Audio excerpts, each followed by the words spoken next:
నా స్పీచ్ అయితే కదా మీకు భోజనాలు ఉంటాయి. హలో, కొద్దిసేపు దయచేసి పేదల్లో మాట్లాడడం మాకంట తప్పస్ట్ టాస్క్ ఇంకొకడు. ఎందుకంటే నేను అంతా ఎంజాయ్ చేయడానికి వచ్చారు, కానీ వాళ్ళు నాకు మైక్ ఇచ్చి 40 నిమిషాలు మాట్లాడుతున్నారు. కానీ మిమ్మల్ని ఒక్క నిమిషం నేను కూర్చోబెట్టలేదు, ఒక్క నిమిషం నేను కూర్చోబెట్టలేదు. అందుకే నేను హార్ట్లీ 2 మినిట్స్ టైం తీసుకుంటా, 2 నిమిషాలు మిమ్మల్ని ఒకే కూర్చోబెడతా. నా క్లాస్ వినాలో ఉంటాయి. హలో అమ్మా, ఇందాక నుంచి మీ ఇద్దరిని చూస్తానే ఉన్నా. అక్కడ ప్రిన్సిపల్ మ్యామ్, సార్ అందరూ మాట్లాడుతున్నా, వీళ్ళిద్దరు తలదించుకొని ఫోన్ తప్ప.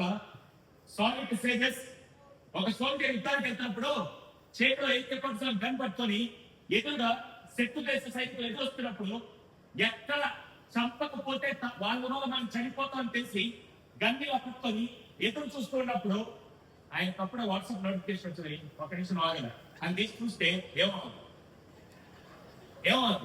చనిపోతారనుకోదు, దేశం ఒక గొప్ప సైనికుడు కోల్పోతారు. అట్ ద సేమ్ టైం ఒక డాక్టర్ ఆపరేషన్ డేట్ లో చేతి గ్లౌజ్ వేసుకొని పేషెంట్ గుండె మీద కత్తిలా పెట్టిలా కట్ చేస్తున్నప్పుడు హార్ట్ బైపాస్ సర్జరీ చేయడానికి ఈ లోపల ఆయన ఇన్స్టాగ్రామ్ నోటిఫికేషన్ ఒకటి వచ్చిందని ఒక నిమిషం ఆగు అని చూస్తే దయచేసి నెక్స్ట్ 40 నిమిషాలు నేను దేనికి బానిసలు కాదు సార్.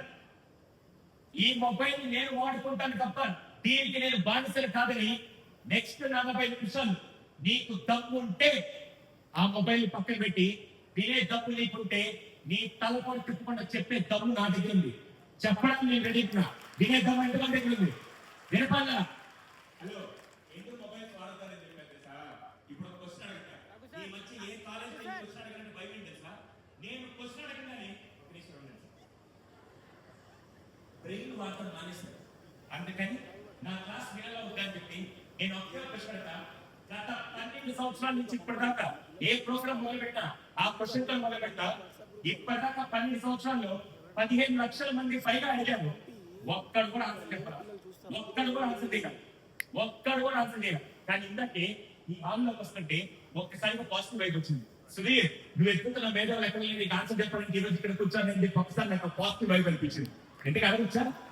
హలో, చప్పట్లు కొట్టబాకండి, వేసింది బిస్కెట్ నాకు తెలుసు. అడగచ్చా? ఎవరన్నా తల దించి గూగుల్లో ఎక్కి చాట్ జీపీటీలో ఎక్కారంటే నేనేం చెయ్యాలి, కానీ ఎక్కడికి బాకండి, జాగ్రత్తగా నిజంగా ఇదొక్కడు బ్రెయిన్ యూస్ ఆన్సర్ చేయండి. క్వశ్చన్ అడగచ్చా? ఉంటా వినపల్లా? అడగచ్చా? దయచేసి తల దించద్దు, నేను అందరినీ చూస్తున్నా, తల మాత్రం దించదు. The question is the most wealthiest of the most richest place in the world. ప్రపంచంలో అత్యంత సంపద కలిగిన ప్రదేశం. The most wealthiest of the most richest place in the world. మీకు ఏ కనిపిస్తే చెప్పండి, తప్ప రైట్ పక్కన పెట్టండి. Whatever comes it your speak out. School. Hey, sorry, మీరందరూ మొబైల్ వాళ్ళని నాకు అర్థమైంది. ఇదే క్వశ్చన్ 12 సంవత్సరాల నుంచి 15 లక్షల మంది అడిగితే అందరూ చెప్పే రొటీన్ ఆన్సర్ ఏంటి తెలుసా? అమెరికా, సింగపూర్, మలేషియా దేశాల పేరు చెప్తుంటే ఫస్ట్ టైం కొత్తగా వచ్చి స్కూల్ అని ఆన్సర్ మాత్రం స్కూల్ అయితే నాకు వచ్చింది. ఏంటి ఆన్సర్ అది కాదు. మీరైతే ట్రై చేస్తారు, వెరీ గుడ్. ఆన్సర్ అది కాదు. Last 10 seconds. The most wealthiest, the most richest place in the world. ప్రపంచంలో అత్యంత సంపద కలిగిన దేశం. దేశాల పేర్లు కాదు, ఇచ్చేసారు. కొత్తగా ఆలోచించండి. నేనే నేను చెయ్యాల పెట్టాను. సరే, మైండ్ మీరు చెప్పారు కాబట్టి 40% answer right, mind 40% answer right. Try చేయండి. నేను క్లూ కూడా ఇచ్చాను, మైండ్ 40% ఆన్సర్ రైట్. ఏంటమ్మా వినపల్లి? ఎడ్యుకేషన్ కాదు, మైండ్ 40% ఆన్సర్ రైట్. ట్రై చేయండి, తలలో ఎవరు తెచ్చొద్దు. Mind 40% answer right. బాడీ ఇది ఎంత తెలియదు తెలుసా? మైండ్ 40%, హార్ట్, లివర్, కిడ్నీ అన్ని కలిపి 100% చెప్పేశాడు. అరే ఆల్రెడీ సార్ చెప్పాడు, మీ తెలియదు నాకు సార్ ఆల్రెడీ చెప్పాడు. అది కాదు, నాలెడ్జ్ కాదు. కొన్ని టైం తక్కువ ఉంది, నేను చెప్పచ్చా? ఇదే ఆన్సర్ అప్లై చేసుకొని లక్షల మంది వాళ్ళ జీవితాన్ని మార్చుకున్నారు. ఇదే ఆన్సర్ మీ 9th 10th ఈ క్లాస్ నుంచి అప్లై చేస్తే మీ లైఫ్ కూడా మారుతుంది. చెప్పొచ్చా? చల్లై నో అన్నారు, రియల్ పెట్టాలి, ట్రై చేద్దాం. కానీ నాకు టైం తక్కువ ఉంది. నేను చెప్పేసి నేను క్లాస్ స్టార్ట్ చేస్తాను. స్టార్ట్ చేయడానికి మీకు అర్థం. చల్లై The answer is very simple. The most wealthiest or the most richest place in the world. ప్రపంచంలో అత్యంత సంపద కలిగిన ప్రదేశం. అది మీరు అనుకుంటే దేశాలు రాష్ట్రాలు ఖండాలు ఏది కాదు. అది మీరు అనుకుంటారు స్కూల్లో ఎడ్యుకేషన్ బ్రెయిన్ నాలెడ్జ్ లేవో కిడ్నీ ఏది కాదు. ఆన్సర్ ఏంటంటే నేను నెక్స్ట్ క్వశ్చన్ చెప్తాను. హలో, ఇప్పుడే మాటిచ్చా 2 నిమిషాలు మాట్లాడతా, మీకు నచ్చితే క్లాస్ కంటిన్యూ చేస్తా, లేకపోతే మీరు చేయకపోతాను చెప్పాను. నా 2 నిమిషాలు అయిపోయింది. క్లాస్ క్లోజ్ చేయడం కంటిన్యూ చేయాలి. ఆన్సర్ చెప్పి వెళ్ళిపోవాలి కదా, మీకు మళ్ళీ కుమ్మారు అంటాను. సారీ బాస్, ఈ రోజు నేను కరెక్ట్ గా 5 పాయింట్స్ చెప్తా. ఈ 5 పాయింట్స్ పుస్తకాలు లేని జీవితానికి కావాల్సిన పాయింట్స్ ఏం చెప్తా. ఒకవేళ ఈ 5 పాయింట్స్ చెప్పే టైంలో మీకు కనుక బోర్ కొడితే నెక్స్ట్ టైం మేనేజ్మెంట్ వచ్చి గ్యారంటీ చెప్పండి, సార్ ఇంకోసారి స్టూడెంట్ సార్ పిలవద్దని చెప్పండి. కానీ 5 పాయింట్స్ ఇక్కడ కూర్చొని ప్రతి స్టూడెంట్ పేరెంట్ లైఫ్ లో ఉపయోగపడే 5 పాయింట్స్ మీకు చెప్తా. కదలకుండా మిమ్మల్ని కదిలించకుండా చెప్పే సత్తా నా దగ్గర ఉంది. చెప్పొచ్చా? ఇది ఆన్సర్ ఏంటి sir? The most wealthiest of the most richest place in the world. ప్రపంచంలో అత్యంత సంపద కలిగిన ప్రదేశం. ఇట్స్ నథింగ్ అదర్ దాన్ శ్మశానం. అదే ఆన్సర్. హలో, ఇప్పుడు నేను మీ క్లాస్ క్వశ్చన్ నేను క్వశ్చన్ క్రియేట్ చేసుకున్నాను. 1996లో సైంటిస్టులు రీసెర్చ్ ప్రూవ్ చేసింది శ్మశానం అత్యంత సంపద కలిగిన ప్రదేశం అంట. ఎలాగో నేను చెప్పొచ్చా? ఎలక్ట్రిక్ బల్బ్ వాడేం పెట్టారు? చెప్పండి. ఎలక్ట్రిక్ బల్బ్ వాడేం పెట్టారు? Thomas Alva Edison. టెలిఫోన్ వాడేం పెట్టారు? Graham bell. ఏరోప్లేన్ వాడేం పెట్టారు? Right brothers. ప్రపంచంలో 2 లక్షల కోట్ల మంది ఉంటే ఎవరో ఒకరిద్దరు కనిపెట్టింది రోజు యావత్ ప్రపంచం మొత్తం ఇస్తున్నారు. ఒక్కసారి శ్మశానికి వెళ్ళించండి, కొన్ని లక్షల కోట్ల మంది జీవితంలో ఏదో సాధించాలని ఎన్నో కళలు కానీ ఆ కళలు నెరవేర్చకుండా అక్కడ సమాధి చేస్తున్నారు. రేపటి రోజు మీరు కూడా ఏదో సాధించాలని ఏది సాధించకుండా మీ కళలు అక్కడ సమాధి చేస్తారా? బతికుండా ఏదైనా సాధించి అక్కడికి వెళ్తారా? ఫస్ట్ సెకండ్ వినపడలా? అలా వెళ్ళాలంటే ఏం చేయాలి నేను చెప్తాను. ఎంతమంది నేర్చుకుని రెడీగా ఉన్నారు చెప్పాను. సారీ, మీకు పుట్టినాక ఇందాక నుంచి సార్ మహేష్ గారు and real fantastic voice, God bless you with your wonderful performance, real executive of speak, fantastic anchoring చాలా బాగా చేస్తారు. ఆయన దానికి సపోర్ట్ కొట్టుకుంటున్నాడు కదా. మీకు చిన్నప్పటి నుంచి మ్యాథ్స్, సైన్స్, సోషల్, తెలుగు అన్ని సబ్జెక్ట్ నేర్చుకున్నా తప్ప చప్పట్లు ఎందుకు కొట్టాలి ఎవరు నేర్పించరా? నేను చెప్తాను. హార్ట్ కి సంబంధించిన వెయిన్స్ అన్ని ఈ ఫింగర్ టిప్స్ కనెక్ట్ అయి ఉంటాయి. రోజుకి మినిమం ఎవరైతే 20 నుంచి 30 సార్లు చప్పలు కొడతారో వాళ్ళు గుండె పట్టున్నారు. ఇప్పుడు చప్పట్లు కొట్టండి. నేను స్వార్థపరులు ఆపండి. ఇందాక నుంచి ప్రిన్సిపల్ నాకు చైర్మన్ సార్ మాట్లాడినప్పుడు చప్పలు కొట్టుంటే మీ ఆరోగ్యం గురించి పట్టిన వస్తే సారీ. ఇప్పుడు నేను చెప్పే పాయింట్లు అయిన కనుక ఏ ఒక్క పాయింట్ మీకు నచ్చినా చప్పట్లు కొట్టండి. దీనివల్ల 2 లాభాలు ఏంటంటే, ఒకటి నేను చెప్పిన పాయింట్ మీకు అర్థమైంది, నాకు అర్థం అవుతుంది. రెండోది టైం వాళ్ళ కూడా నిద్రపోతాడుకో మీరు చెప్పండి కూడా వాళ్ళు కావాలి. సో రెడీ స్టార్ట్ చేసే ముందు నేను ఒక గొప్ప వ్యక్తిని పరిచయం చేస్తాను. Trust me, is an inspiration to me. నా సొంత నెల్లూరు అమ్మ. Present I'm staying Hyderabad. 7 సంవత్సరాల క్రితం నేను నెల్లూరు అయితే డిస్ట్రిక్ట్ ఒక కలెక్టర్ ఉంటాడు కదా, ఆయన నాకు ఫోన్ చేసి, ఆయన నాకు క్లోజ్ ఫ్రెండ్, ఆయన నాకు ఫోన్ చేసి, సుధీర్ నువ్వు నెల్లూరు వచ్చావు తెలిసింది, ఇఫ్ యూ డోంట్ మైండ్ రేపు నా ఆఫీస్కి వస్తావా, నీకు ఒక గొప్ప వ్యక్తిని పరిచయం చేస్తాడు. నాకు తెలిసి డిస్ట్రిక్ట్ కలెక్టరే గ్రేట్, ఆయన ఫోన్ చేసి గొప్ప వ్యక్తిని పరిచయం చేస్తారంటే ఆయన ఎంత గ్రేట్ ఏంటారు. ఇప్పుడు మీకు ఎవరైనా ఫోన్ చేసి సర్ప్రైజింగ్ న్యూస్ చెప్తా, రేపు అంతా ఎగ్జామ్ మీరు వెయిట్ చేస్తారా? అసలే నాకు ఇచ్చి కాదు సార్ చెప్పండి అంటే, సుధీర్ నువ్వు ఎక్సైట్ అవ్వకు, రేపు రా అన్నాడు. వెరీ నెక్స్ట్ డే ఇలాగ కాల్మెంట్ రిజిస్టర్ నేరే కలెక్టర్ ఆఫీస్కి వెళ్ళాడు. కలెక్టర్ ఆఫీస్ డోర్ ఓపెన్ చేయగలి కలెక్టర్ ఏదో పనులు బిజీగా ఉన్నాడు. నేను వెళ్ళగానే హాయ్ సుధీర్ బాగున్నా అని చెప్పి కాఫీ ఇస్తే, కాఫీ తాగుతూ ఎక్సైట్మెంట్ తట్టుకోలేక, సార్ ఇంటికి ఆ గ్రేట్ పర్సన్ అంటే సుధీర్ ఒక నిమిషం చెప్పి ఆయన టేబుల్ మీద బెల్ ఉంటూ బెల్ ప్రెస్ చేశాడు. అప్పుడు ఒక అబ్బాయి లోపలికి వచ్చాడు. మీకంటే చిన్న కుర్రాడు boss, 6th or 7th government స్కూల్లో చదివే కుర్రాడు. సార్ మీకైనా తెలుసు అతను గవర్నమెంట్ స్కూల్లో ఉందంటే, గవర్నమెంట్ స్కూల్ స్టాండింగ్ యూనిఫామ్ ఉంది, white shirt blue knicker. Yes or no? అంత చిన్న కుర్రాడు గ్రేట్ పర్సన్ అనుకుంటారా? నేను వెంటనే అతను ఏదో కరెక్ట్గా పైకి వచ్చాడని చెప్పి నా పని కాఫీ తాగుతున్నాను. 5 నిమిషాలు మళ్ళీ అడిగాను, సార్ ఇంటికే గొప్ప వ్యక్తారంటే వెళ్ళాలి Sudheer is wrong than this small kid అన్నాడు. వెంటనే నా మైండ్ లో ఇంగ్లీష్ కొటేషన్ గుర్తొచ్చింది, నెవర్ టేక్ అప్ బైట్స్.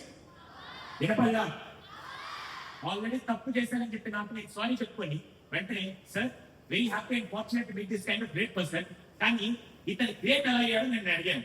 మీరు ఎంతమంది అతను గ్రేట్ స్టోరీ తెలుసుకోవాలనుకున్నారు? నేను అడగగానే కలెక్టర్ గారు అన్ని పనులు పక్కన పెట్టి, సుధీర్ నువ్వు చాలా మంది స్టూడెంట్స్ కలుస్తావు, ఖచ్చితంగా దీని గురించి చెప్పని చెప్పి ఆయన చెప్పిన ఇన్సిడెంట్ మీకు చెప్తాను. వాళ్ళ ఇంట్లో 4 ఉంటారు. ఫస్ట్ పర్సన్ వాళ్ళ నాన్నగారు, who is working as TV mechanic, TV repair చేస్తుంటారు. సెకండ్ పర్సన్ వాళ్ళ మదర్, హోమ్ మేకరే కానీ వాళ్ళకి పొలం ఉన్నాయి, అప్పుడప్పుడు పొలం చూసుకుంటూ వస్తారు. 3వ వ్యక్తి అబ్బాయి, రోజు జెడ్పీహెచ్ స్కూల్ చదువుతున్నాడు. జెడ్పీహెచ్ఎస్ అంటే మీ అందరికి ఐడియా ఉంది. నాలుగో వ్యక్తి ఉంది సార్, వాళ్ళ తాతగారు అమ్మ వాళ్ళ నాన్న గడిచిన 4 ఏళ్ల నుంచి ఆయన ఒక జబ్బుతో బాధపడుతున్నాడు. ఎంతమంది పెరాలసిస్ అంటే తెలుసు? పెరాలసిస్ అంటే ఐడియా ఉంది. మామూలుగా పక్షులో ఎలా ఉంటుంది సార్, ఈ సైడ్ వస్తే ఈ బాడీ, ఈ సైడ్ వస్తే ఈ సైడ్ పార్ట్ అంతా పనిచేయదు. ఆయనకి ఏమైంది తెలుసా, ఈ నెక్ దగ్గర ఎఫెక్ట్ అయ్యి నెక్ నుంచి లోవర్ పడి పార్ట్ ఏం పనిచేయదు. గడిచిన 4 ఏళ్ల నుంచి కంప్లీట్ గా మర్చిపోయినాడు. ఆయన బాడీలో పనిచేసే పార్ట్స్ ఏంటి తెలుసా, ఈ తల పైన, ఈ నెక్ పైన హెడ్, నెక్ కింద ఈ ఫింగర్ టిప్స్. 4 ఏళ్ల నుంచి కనీసం మంచం మీద కూర్చోలేడు, స్నానం చేయలేడు, వాష్రూమ్కి వెళ్ళాడు, తినలేడు, ఏం చేయలేడు. కానీ is the luckiest person on this planet. Sir మీకు పిక్చర్, మంచం మీద ఉంటే లక్కీయెస్ట్ ఎందుకన్నాడు సార్, 4 ఏళ్ల నుంచి చంటి పిల్లలాగా చూసుకుంటూ టైంకి భోజనం పెట్టుకుంటూ టైంకి అవసరం తీసుకుంటే కుటుంబం ఈ జనరేషన్ దొరికిందంటే అదృష్టవంతులు కాదు. అంతా బాగుందన్న టైంలో కరోనా 2 సంవత్సరాల క్రితం వాళ్ళ ఇంట్లో ఏం జరిగింది సార్, ఒక రోజు బిర్యానీ వాళ్ళ నాన్న డీల్ మెటల్ షాప్కి వెళ్ళాడు. నేను మాత్రం ఫుడ్ ప్రిపేర్ చేసి అరే నువ్వు తాతను చూసుకుని వెళ్తున్నాను చెప్పి వాళ్ళ వాళ్ళు పొలానికి వెళ్ళాడు. వీడు 1 o'clock తినేసి తాతకు తినిపించేసి టీవీ చూస్తున్నాడు. ఎంతో వాళ్ళ ఫ్రెండ్స్ వచ్చారు, రాధమో ఆడుకుందా అని చెప్పి మీరు కూడా ఫ్రెండ్స్ సెలవులు అంటే మీ ఫ్రెండ్స్ వచ్చి తెచ్చారు పిల్లలు. వీడు ఏం చేశాడు పిల్లలు కానీ కొద్దిసేపు ఆడుకొని వచ్చాడని చెప్పి తాతకి చెప్పకుండా వింటుని చెప్పాడు. Actually was suppose to complete with half an hour, 2 o'clock దాటుకున్నాడు. 2 గంటలకు వచ్చాడు. కానీ ఆటలో పై టైం వచ్చి 2 గంటలకు రావాల్సిన వ్యక్తి సాయంత్రం 5 గంటలకు వచ్చాడు. 5 గంటలకు వచ్చి డోర్ ఓపెన్ చేయగలి లిటరలీ తాత చూసి కళ్ళ నుంచి నీళ్ళు వచ్చి తాత బెడ్, తాత పురకు, తాత బట్టలు మొత్తం చెవతో భయంకరం తెచ్చిపోయింది. వీడు ఒక్కసారి బాబులు ఏమైనా తాతారండి, తాత ఏం మాత్రం పట్టుకునే చాలా హంబులుగా ఏలేదా మీ స్నేహితులు వచ్చాను వాడుకున్నాను నీకు వెళ్తూ పొరపాటు ఫ్యాన్స్ వచ్చాను తెలియదు, నేనా పైకి స్నానం చేసుకున్నాను. మిట్ట మధ్యాహ్నం ఎండాకాలం రేకింగ్తో ఫ్యాన్ లేకుండా పడుకోవడం ఈజీగా కష్టం కదా. ఆ మాట అనేసరికి మీకు చాలా బాధిస్తుంది. తాత తిట్టుంటే మీకు వస్తే బాధపడి కామెంట్, తాత తిట్టకపోయేసరికి తాతగా కష్టం కలగడానికి కారణం విడే కదా. ఎన్నో ఆ మూల కూర్చొని బాధపడుతున్నాడు. ఇంట్లో 6 గంటలు వాళ్ళు వదిలేచ్చారు. ఎందుకు బాధపడుతున్నట్టు వీడు ఏం చెప్పట్లేదు. సర్లే వాడికి కూడా అప్పుడు అని చెప్పి ఈయన రాత్రి కావాల్సిన డిన్నర్ అంతా ప్రిపేర్ చేసి రిలాక్స్ అవ్వడానికి సాయంత్రం మన ఇంట్లో ఏం చూస్తుంటారు, టీవీ చూద్దాం అని చెప్పి వీళ్ళ మొదలు స్విచ్ ఆన్ చేసి నేరుగా రిమోట్ తీసుకొని ఇక్కడ కూర్చొని టీవీ చూస్తున్నారు. ఇది మన అందరిలో సేమా కాదు. కానీ అవన్నీ తెలిసింది సార్, వాళ్ళు అక్కడ కూర్చొని మా మదర్ ఇక్కడ కూర్చున్నారు, టీవీ అక్కడ ఉంది, ఏ వైర్ సహాయం లేకుండా రిమోట్ ఎంత బాగా ఆపరేట్ చేసింది చెప్పి సడన్ గా వాళ్ళకి ఆలోచన వచ్చి నేరుగా అమర్చిన రిమోట్ లాకొని పరిగెత్తి వాళ్ళు నాన్ స్టాప్ తెలిపింది. అక్కడ టేబుల్ ఉంటే టేబుల్ రిమోట్ బ్రేక్ చేశారు. ఎందుకు రిమోట్ బ్రేక్ చేశారు వాళ్ళు నాన్న అడిగితే, నాన్న నాకు ఐడియా వచ్చింది సపోర్ట్ కావాలని చెప్పి ఆ ఓన్లీ తండ్రి సపోర్ట్ తీసుకొని 6 నెలలు కష్టపడి ఒక రిమోట్ తయారు చేసి నేరుగా తాత ఇంటికి తాతకు ఆ రిమోట్ ఇచ్చి ప్రెస్ చేయమన్నారు.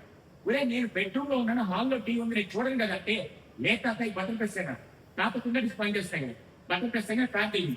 తాత మళ్ళీ బటన్ ప్రెస్ అయ్యాను, మళ్ళీ బటన్ ప్రెస్ చేస్తే లేట్ అయింది. ఇదో తాత నేను చేసిన తప్పుడు ఖచ్చితంగా ఒక 6వ క్లాస్ కుర్రాడు గవర్నమెంట్ స్కూల్లో చదివే కుర్రాడు ఎటువంటి టెక్నాలజీ బ్యాక్గ్రౌండ్ లేకుండా పెంచట్టు వాళ్ళ తాత వచ్చి గ్రేట్ పర్సన్ వాళ్ళు వినపల్లా. ఈ రోజుల్లో నిజమైన విద్య అంటే ఏం తెలుసా, నిజమైన విద్య అంటే 4 సబ్జెక్టులో 4 మార్కులు తెచ్చుకోవడం కాదు.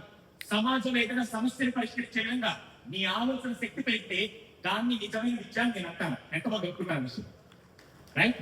కానీ మీ అందరికీ ఏం తెలుసా సార్, ఇవన్నీ ఎక్కడో సిటీలో సార్, మహబూబ్ నగర్ లో ఆత్మకూరు దగ్గర ఉండే మాకు అన్ని తెలివితేటలు ఎక్కడ ఉంటాయంటే చాలా పెద్ద తప్పు, చాలా పెద్ద తప్పు. నేను ఇంకొక అమ్మాయి గురించి పరిచయం చేస్తాను, చేయొచ్చా? హలో, నేను 60-70 ఏళ్ళ ముసలాళ్ళ గురించి చెప్పచ్చా? నీలాగే 8th, 9th, 10th క్లాస్ కూర్చున్న అమ్మాయిలు అబ్బాయిలు ఏం చేశారు నేను చెప్తాను. వాళ్ళు ఇలాగే క్లాసులు చెప్తూ ఉంటే 7 ఏళ్ల క్రితం గుంటూరులో ఒక స్కూల్లో క్లాస్ చెప్తూ ఉంటే క్లాస్ అంతా అయిపోయిన తర్వాత ఒక అమ్మాయి పైకి సార్ మీరు ఇందాక చాలా ప్రాబ్లమ్స్ చెప్పారు కదా, నేను ఒక ప్రాబ్లం ఐడెంటిఫై చేశాను సార్ అండి. I'm so excited. A problem తల్లి అంటే ఆ అమ్మాయి పైకి సార్ దానికి ముందు నా ఫ్యామిలీ బ్యాక్గ్రౌండ్ చెప్తాను సార్ అండి. చెప్తాను సార్, నేను 7th క్లాస్ లో ఉన్నప్పుడు మా నాన్నగారు కార్ డ్రైవ్ చేస్తూ వచ్చి తాగి నడుపుతూ డ్రంక్ అండ్ డ్రైవ్ చేస్తూ వచ్చి యాక్సిడెంట్ చనిపోయారు. మా నాన్నగారు డ్రంక్ అండ్ డ్రైవ్ చేస్తూ యాక్సిడెంట్ చనిపోయారు. అప్పటి నుంచి మా అమ్మ 4 ఏళ్ళలో పనిచేస్తున్నాను చదివిస్తుంది సార్, నాకు ఈ చదివిష్టం లేదు, మా అమ్మకి ఎగ్జామ్ చెప్పిన ఒప్పుకోలేదండి. సరే తల్లి ఫ్యామిలీ బ్యాక్గ్రౌండ్ ఓకే, ఇంటికి ఏ ప్రాబ్లం కనిపిస్తామంటే ఆ అమ్మాయిని చెప్పింది సార్ ఇందాక నుంచి మీరు అన్ని ప్రాబ్లమ్స్ చెప్తుంటే నాకు టైం వచ్చింది సార్. ఆ రోజు మా నాన్న తాగి బండి నడపడం యాక్సిడెంట్ చనిపోయాడు కదా, ఈ రోజు నుంచి నేను బాగా చదువుకుని ఒక డివైస్ కనిపెడతాను సార్ అండి. ఏం డివైస్ కనిపెడతాను అంటే సార్ నేను బాగా చదువుకున్న డివైస్ కనిపెడతాను, కారులోకి వెళ్ళి మామూలుగా కీ పెట్టగానే ఇలా అంటే ఇచ్చారు అని అవుతుంది. ఎస్ ఆర్ కానీ నేను ఒక డివైస్ కనిపెడతాను సార్, కారులోకి వెళ్ళి కీ పెట్టగానే పై నుంచి ఒక పైప్ వస్తుంది, ఆ పైప్ లో డ్రైవర్ బ్లో చేస్తే ఆల్కహాల్ కంటెంట్ తక్కువ ఉంటే ఇంజన్ అనే విధంగా, ఆల్కహాల్ కంటెంట్ ఎక్కువ ఉంటే ఇంజన్ అనే విధంగా కనిపెట్టి మా నాన్నకి జరిగిన అన్యాయం ఎవరికి జరగకుండా కనిపెట్టాలని పక్కన పెట్టి. హలో, ఆ అమ్మాయి 7 సంవత్సరాల క్రితం 9th క్లాస్ లో ఉంది. ఇప్పుడు బీటెక్ 3rd ఇయర్ చదువుతుంది కేఎల్ యూనివర్సిటీలో. టీ హబ్ లో ఈ ప్రాజెక్ట్ ని వర్క్ చేస్తుంది. ఇంకో 2 ఏళ్ళలో హైదరాబాద్ కాదు, తెలంగాణ కాదు, ఆంధ్ర మొత్తం గర్వపడే స్థాయిలో 2 తెలుగు రాష్ట్రాల నుంచి ఒక అమ్మాయి అటువంటి ఇన్వెస్ట్తో బయటకు రాబోతుంది. ఈ రోజు చెప్పండి, నిజమైన చదువు అంటే మార్కుల సమస్యలు సాల్వ్ చేయడం, ప్రాబ్లమ్ సాల్వ్ చేయడం, క్రియేట్ చేయాలి. Solve creator. కానీ మీరేం చేస్తారు తెలుసా, మేము ప్రాబ్లమ్ సాల్వ్ చేయండి సార్, మా అమ్మ నాన్నకి మా స్కూల్కి పెద్ద ప్రాబ్లం లానే తయారవుతుంది సార్. ఇదే మా జీవితాసింది తలకాయ. ఈ రోజు ప్రాబ్లమ్ సాల్వ్ చేయడం, క్రియేట్ చేయాలి. సరే, ఇన్ని మాట్లాడుతున్నాను కదా, మీరే ప్రాబ్లమ్ వర్క్ చేస్తున్నట్టే నేను 2 ప్రాబ్లమ్స్ వర్క్ చేస్తున్నా. గడిచిన 15 సంవత్సరాల నుంచి 2 ప్రాబ్లమ్స్. ఒకటి, ఇండియా సూసైడ్ ఫ్రీగా చూడాలి. రెండోది, ఓల్డ్ ఏజ్ హోమ్స్ లేకుండా చేయాలి. గడిచిన 15 సంవత్సరాలు ఇప్పుడు దాకా 76 మంది ఆత్మహత్య చేసుకుంటే ఆత్మ వాళ్ళ జీవితాలు మార్చారు. 2100 మంది ఓల్డ్ ఏజ్ నుంచి బయటకు తీసుకొని వాళ్ళ పిల్లలు తప్పించి అద్భుతంగా వాళ్ళ తలదాకు మార్చారు. దయచేసి వచ్చి ప్రాబ్లమ్ సాల్వ్ చేయాలి, క్రియేట్ చేయాలి. సరే, కానీ మీరు ఎంత చదువుకుంటున్నారు కదా, 9th 10th చదువుతున్నారు కదా, నేను ఒక క్వశ్చన్ అడతా. మీ అందరిలో పైన ట్యాంక్ ఉందా? ఎంతమందిలో పైన వాటర్ ట్యాంక్ ఉంది? ఉంటే చేసేస్తాను ఉందా? సరే, కానీ నాకు మీలాగా అంత చదువు లేదు, నాకు అంత నాలెడ్జ్ లేదు. ఒక క్వశ్చన్ అడతా చెప్పు, నిజంగా ప్రాబ్లమ్ సాల్వ్ చేసే మైండ్ సెట్ ఎలా ఉందో తెలుసా? ఇంత చదువుకున్నారు కదా, ఆ పైన ట్యాంక్ ఎలా ఫిల్ చేస్తారు? మీరు కింద మోటార్ వేస్తారు. ఈ మోటార్ స్విచ్ ఆన్ చేసి అక్కడ ట్యాంక్ ఫిల్ అవుతుంది. మీరు లాట్లోకి వెళ్ళి టీవీ ముందు కూర్చొని టీవీ చూస్తూ ఉంటారు. ట్యాంక్ నిండిన విషయం మీకు ఎలా తెలుస్తుంది? అదే కదా, పక్క నుంచి కింద పడి వాటర్ ఫ్లో అయ్యి ఎక్స్ట్రా వాటర్ అంతా కింద పడి డ్రైనేజ్ లోకి వెళ్తుంటే ఇంత చదువుకుంటున్నారు కదా, ఎన్ని సంవత్సరాల నుంచి కేవలం మన ఆత్మకూరు, ఈ మండలం డిస్ట్రిక్ట్ నాకు మండలం వెళ్ళి కానీ ఆత్మకూరులో ఇంతమంది పిల్లల ఇంట్లో పైన రోజుకి కొన్ని వేల లక్షల gallons of litre water waste అవుతుంటే ఇంత చదువుకుని సొల్యూషన్ తీసుకురాలి. ఈ రోజు నుంచి నిజమైన విద్య అంటే ప్రాబ్లమ్ సాల్వ్ చేయాలి. అటువంటి విషయాల్లోనే సిటీలో కూడా జరిగిన ఒక గొప్ప విషయాన్ని సార్, పిల్లలకి పాఠాలు మాత్రమే కదా సార్, సైన్స్ ఎక్స్పెరిమెంట్స్ ద్వారా ప్రాబ్లమ్ సాల్వ్ చేయించండి. ఇంత గొప్పగా సైన్స్ ఎక్స్పో నిర్వహించిన ఈ స్కూల్ యాజమాన్యానికి శ్రీధర్ గారికి స్పెషల్ గా శిరస్సు నుంచి ప్రాధాన్యత. విద్య అంటే కేవలం పుస్తకాల నుంచి నేర్చుకునేది కాదు, ప్రాక్టికల్స్ నుంచి నేర్చుకునేదని ఇటువంటి కార్యక్రమం చాలా స్కూల్స్ అభివృద్ధి చేస్తాయి. కానీ ఈ రోజు ఒక పెళ్లి చేయొచ్చు, లేకపోతే ఒక ప్రోగ్రామ్ చేయొచ్చు, కానీ సైన్స్ ఎక్స్పో చేయడం ఈయనకే సాధ్యం. Visionary management for organising this kind of problem solving things from the school itself. Okay, ఇది ఫస్ట్ పాయింట్. ఈ రోజు నుంచి ప్రాబ్లమ్ సాల్వ్ చేయాలి, క్రియేట్ చేయాలి. వినపల్లా, ఇది ఫస్ట్. రెండోది, ఏమనుకోకండి అమ్మా, మీరు ఎంతమంది పేర్లు ఉన్నాయి లేవా?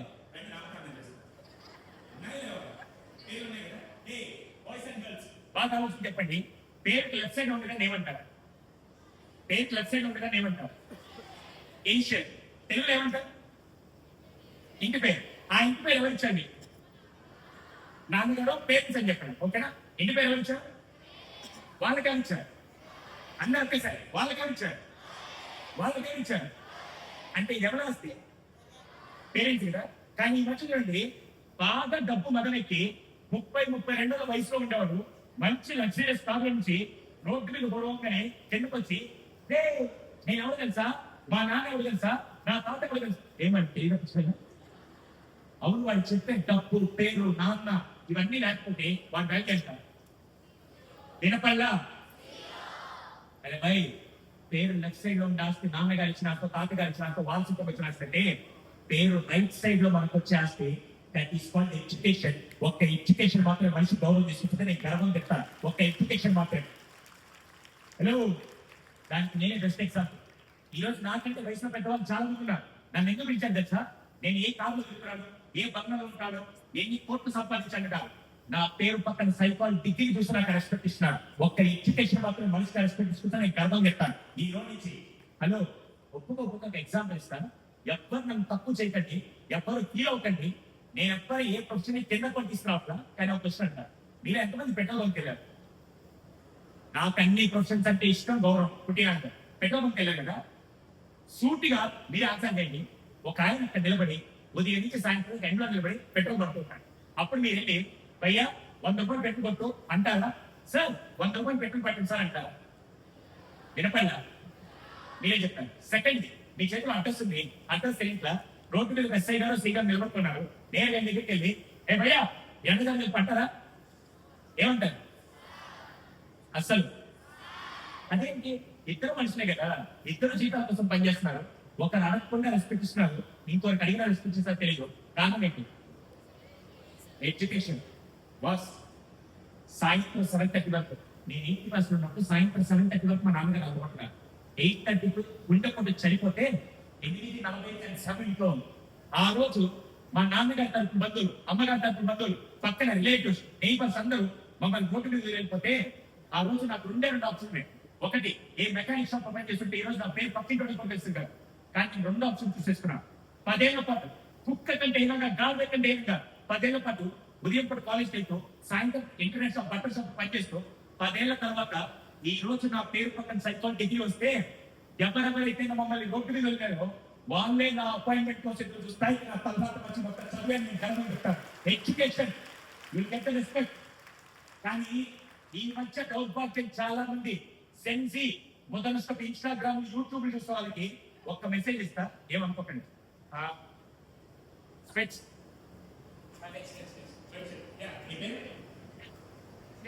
Akshay Anjaneyulu next next Manoj. Very good. వీళ్ళిద్దరు పేరు కోసం మనోజ్ ఆంజనేయులు ప్లీజ్. హలో, జాగ్రత్తగా మీరు సమాధానం చెప్పండి.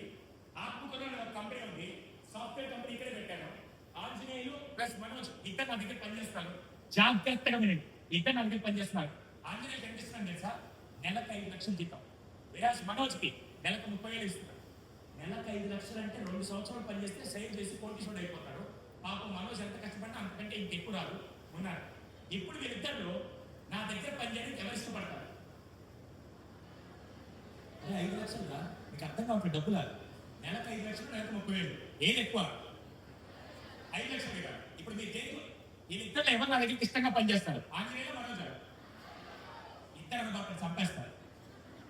ఒక్కడే ఎవరు? మనోజ్ గారు, ఆంజనేయులు. ఎందుకంటే డబ్బు కావాలి కదా. ఇప్పుడు కేసు మారుస్తున్నారు, ఇద్దరు నా దగ్గర పనిచేస్తున్నారు. తమ్ముడు ఏమనుకోబాకు. ఆంజనేయులు ఎలా ట్రీట్ చేస్తున్నాను తెలుసా? పురుగు కంటే ఏదైనా రెస్పెక్ట్ ఇవ్వకుండా నీలాంటి వేస్ట్ పిల్లలు పెట్టుకుని చూసా, అసలు నీ పని రాజా వేస్ట్ అని చెప్పి రెస్పెక్ట్ ఇవ్వకుండా మాట్లాడుతున్నా. మనోజ్ దగ్గరికి వచ్చేసరికి, ఏ మనోజ్ తమ్ముడు ఏదైనా ప్రాబ్లం వస్తే నేను ఉన్నా, నేను ట్రీట్ చేస్తాను, నువ్వురా నేను హెల్ప్ చేస్తా అని చెప్పి ఒక సొంత తమ్ముళ్ళలాగా ట్రీట్ చేస్తూ రెస్పెక్ట్ ఇస్తున్నాను. ఇప్పుడు వీళ్ళిద్దరు నా దగ్గర పనిచేయడానికి ఎవరు ఇష్టపడతారు? బుద్ధి మీకైనా ఉండాలి, నాకైనా ఉండాలి. ఇప్పుడు ఆంజనేయులు అన్నా మళ్ళీ మనోజ్ అంటారు. హలో, ఇప్పుడు చెప్పండి, ₹1,00,00,000 ఇక్కడ పెడతా, రెస్పెక్ట్ ఇక్కడ పెడతా, ఏం తీసుకుంటారు?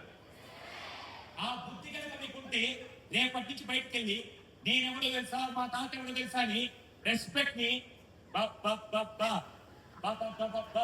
అని అడుగుతుంటారా? సంపాదిస్తారు.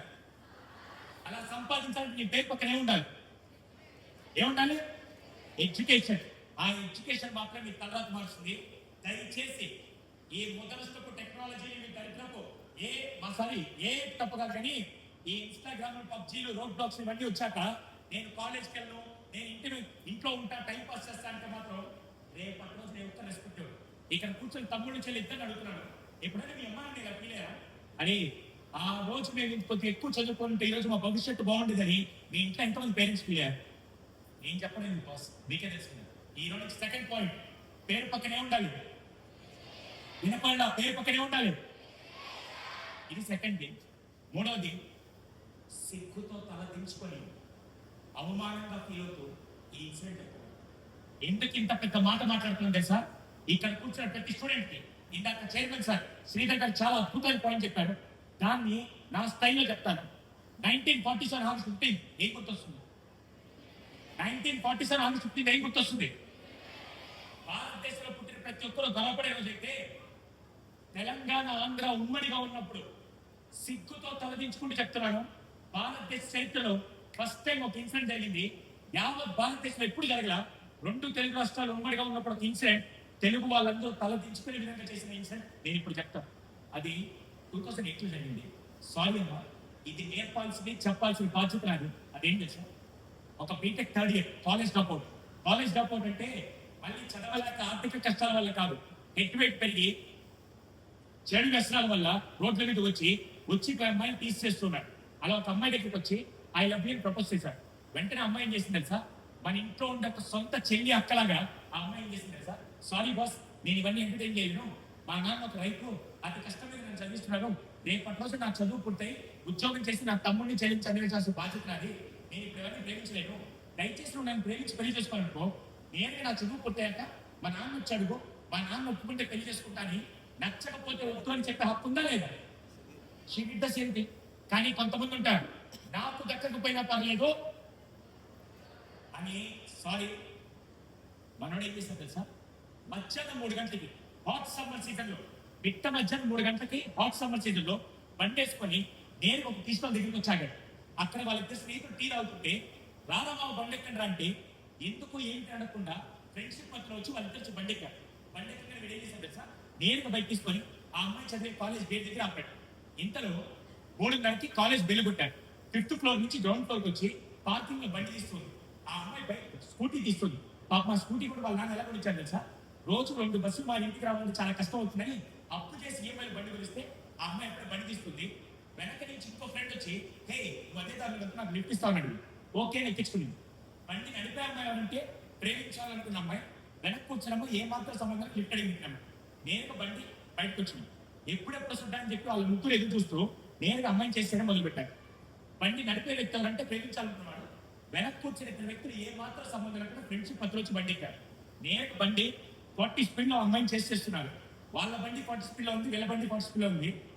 ఏం జరగబోతుందో ఆ ఇద్దరు అమ్మాయిలకు కానీ పాపం వెనక్కి వచ్చిన ఇద్దరు అబ్బాయిలకు కూడా తెలియదు. ఒక్కసారిగా వీడు బండి పెట్రోల్ ట్యాంక్ ఎవరైనా పంపేసి దాంట్లో నుంచి ఒక యాసిడ్ పట్టేసి వాళ్ళ మీద ఇలా పోసాడు.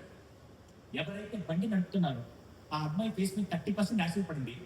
వెనక్కి వచ్చిన అమ్మాయి ఏ మాత్రం సంబంధం లేకుండా లిఫ్ట్ అడిగిన ఎక్కడ 70% యాసిడ్ పడి బండి బ్యాలెన్స్ తప్పి 40 కిలోమీటర్ స్పీడ్ లో వెళ్తున్న బండి బ్యాలెన్స్ తప్పి కింద పడి సిమెంట్ రోడ్డు ఈడ్చుకుంటూ 100 మీటర్లు ఈడ్చుకుంటేది ఇవన్నీ కొత్త పడిపోయారు.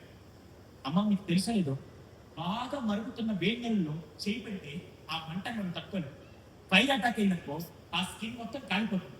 కానీ యాసిడ్ ఎంత మంచిగా తెలుసా, యాసిడ్ పట్టి ఆ మంటని మనుషులు ఎవరు తట్టుకోలేదు. స్కిన్ కాలిపోతుంది, మజిల్ కాలిపోతుంది, బోన్ కూడా కలిగిన చెప్పి 40 నిమిషాలు వాళ్ళు ఆ రోజు పెట్టిన చావు కేకలు ఇప్పటికి వరంగల్ ఎవరు మర్చిపోరు. చుట్టూరు 100 మంది జనాలు వచ్చినా ఏ ఒక్కరు ధైర్యం చేసి హెల్ప్ చేయలేకపోయారు. ఎందుకంటే సార్ వాళ్ళు ఎవరైనా వచ్చి నా తాకే అనుకో వీళ్ళ చేతులు యాసిడ్ కాలిపోతుంది. 40 నిమిషాలు వాళ్ళు పెట్టిన చావు కేకలు అసలే ఒంటి మీద యాసిడ్ పడి మంట తట్టుకోలేకుంటే హాట్ సమ్మర్ లో ఎంత పైన పడుతుంటే చూసిన వాళ్ళందరూ ఏమనుకుంటుంది సార్, దేవుడా ఇంతకంటే అమ్మాయిలు చంపేయచ్చు కదా అనుకున్నారు. 40 నిమిషాలు కొంతమంది ధైర్యం చేసుకుని జూట్ బ్యాగ్స్ చుట్టి వాళ్ళని హాస్పిటల్ తీసుకెళ్ళి వెనక్కి వచ్చింది అమ్మాయి ఏ మాత్రం సంబంధం లిఫ్ట్ అడిగిన అమ్మాయి. ఆ అమ్మాయి దాదాపుగా 14 రోజులు ఐసీలో చావుతో పోరాడి గెలవలేక ఆ అమ్మాయి చచ్చిపోయింది. She was no more. ముందుకొచ్చింది ఎవరైతే ప్రేమించాలనుకున్నారు. కేసు అంతా యాక్సిడెంట్ కాలిపోతే దాదాపుగా 8 నెలల పాటు ట్రీట్మెంట్ తీసుకుంటూ 12 సార్లు ప్లాస్టిక్ సర్జరీ చేసిన రూపురేఖలు మారకుండా ఎన్నోసార్లు ఆత్మహత్య చేసుకోవాలనుకుంటే అమ్మా నాన్న ఆపుతూ వచ్చి సారీ 8 సంవత్సరాలు డిప్రెషన్ నుండి ఇప్పుడెప్పుడు బయటకు వస్తుంది. అది ఎలా వస్తుంది సార్, మొత్తం వేసుకుని బయటకు వస్తుంది. ఒక అమ్మాయి చచ్చిపోయింది, ఇంకొక అమ్మాయి జీవన చల్లబోతుంది. ఈ ముగ్గురు ఉన్నారు కూడా, ఈ ముగ్గురిని అరెస్ట్ చేసి పోలీస్ స్టేషన్ పెట్టారు. వారం తర్వాత ఎన్కౌంటర్ చేసి చంపేశారు. ఇప్పుడు నాకు వచ్చిన క్వశ్చన్ ఏంటంటే, ఎవరు మాట్లాడుతూ మీకు నేను అడిగే క్వశ్చన్కి ఆన్సర్ చెప్పాలంటే హ్యాండ్ రైస్ చేసి ఆన్సర్ చెప్పండి. ఎవరు మాట్లాడుతూ ఫింగర్స్ చూపించండి. ఒక్క ఇడియట్కి వచ్చిన రాంగ్ ఆలోచన వల్ల, ఒక్క ఇడియట్ చేసిన రాంగ్ థింకింగ్ వల్ల ఎంతమంది ఎఫెక్టారు? 2, 3, 4 చేతులు పైకి చూపించండి. చేతులు పైకి ఎవరు మాట్లాడదు. ఒక్క ఇడియట్కి వచ్చిన రాంగ్ ఆలోచన వల్ల ఎంతమంది ఎఫెక్టారు? 2, 3, 4 చేతులు పైకెత్తి ప్రతి ఒక్కరు చూపించాలి. థ్యాంక్ యూ సో మచ్ పుట్టినాంశం. అవును, 2, 3, 4, 5 అని మీరు చెప్పారు కదా, నేనేమంటాను తెలుసా, 5 కుటుంబాలు నాశనమయ్యాడు. 5 కుటుంబాలు ఎలా తెలుసా, ఆ 2 అబ్బాయి వెనక్కి వచ్చినాడు కదా, ఏ మాత్రం సంబంధం లేకుండా ఫ్రెండ్షిప్ పత్ర అయితే కదా, ఆ అబ్బాయిని ఒక అబ్బాయి వాళ్ళ నాన్న వరంగల్ డాక్టర్. 1 రోజులు ఆయన బయటికి రాలా. 1 రోజుల తర్వాత ఏదో పని ఉందని చెప్పి బయటికి రాగానే పక్కన వాళ్ళందరూ ఏమన్నా తెలుసా, అరే వీళ్ళ బ్యాసిడర్ ఇవ్వలేదు అంటే ఆ మాట నేను తట్టుకోలేక వాళ్ళ నాన్న కూడా ఆత్మహత్య చేసుకున్నాడు. ఇప్పుడు చెప్పండి, తప్పు నువ్వు చేయాల్సి వస్తుందా? రాంగ్ పీపుల్ తో ఫ్రెండ్షిప్ చేస్తే నీతో పాటు నీ ఫ్యామిలీ కూడా ఎఫెక్ట్ అవుతుందని నేను అంటాను. ఎంతమంది ఒప్పుకుంటారు విషయం? దయచేసి ఈరోజు నుంచి పుట్టినాంశాలు ఒప్పుకోకపోతే ఎగ్జాంపుల్ ఇస్తాను.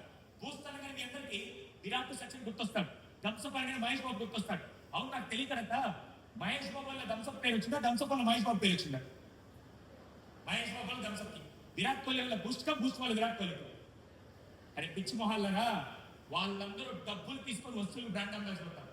కానీ ఇక్కడ కూర్చొని మీరందరూ ఇద్దరికి బ్రాండ్ అంబాసిడర్. ఫస్ట్ ఎవరికి తెలుసా? మీ అమ్మా నాన్న ఎవరో ఆత్మకులు అందరూ తెలుసు. రేపటి రోజు రోడ్డు మీదకి వెళ్ళి మీద 10 వాళ్ళు పనిచేస్తే ఫస్ట్ ఎవరిని అంటారు తెలుసా? వినపంగా పేరెంట్స్. సెకండ్, నీ ఒంటి మీద ఉండే యూనిఫామ్, నీ ఒంటి మీద ఉండే ఐడి కార్డ్, ఏ స్కూల్లో ఏ కాలేజ్ ఇక్కడ అందరూ తెలుసు. రేపటి రోజు మీరు ఏదైనా తప్పు చేస్తే సెకండ్ ఎవరిని అంటారు? School. That means your brand ambassador for 2 people. First ఎవరికి? సెకండ్ ఎవరికి? హలో, మీరు మూడో వ్యక్తి కూడా బ్రాండ్ అంబాసిడర్. మూడో వ్యక్తి ఎవరు తెలుసా? నేను ఒక ప్లేస్ పేరు చెప్తా, ఆ ప్లేస్ పేరు చెప్పండి, మీకు ఎవరు గుర్తొస్తా నాకు చెప్పండి. రామేశ్వరం. డాక్టర్ ఏపీజే అబ్దుల్ కలాం గారు. ఆయన రాకముందు రామేశ్వరం అనే ప్లేస్ ఉందని ఇండియా మ్యాప్ లో ఎవరికి తెలియదు. కానీ ఒక వ్యక్తి వల్ల ఊరికే పేరు వచ్చిందని నేను అంటాను. ఎంతమంది ఒప్పుకుంటారు ఆ విషయం? ఇప్పుడు చెప్పండి, మీరు మూడో వ్యక్తి బ్రాండ్ అంబాసిడర్. మూడో వ్యక్తి ఎవరు? ఎవరు? Your native place. ఈ రోజు నుంచి మీరు ముగ్గురికి బ్రాండ్ అంబాసిడర్. ఫస్ట్ ఎవరికి? అందరు ఒకేసారి. సెకండ్,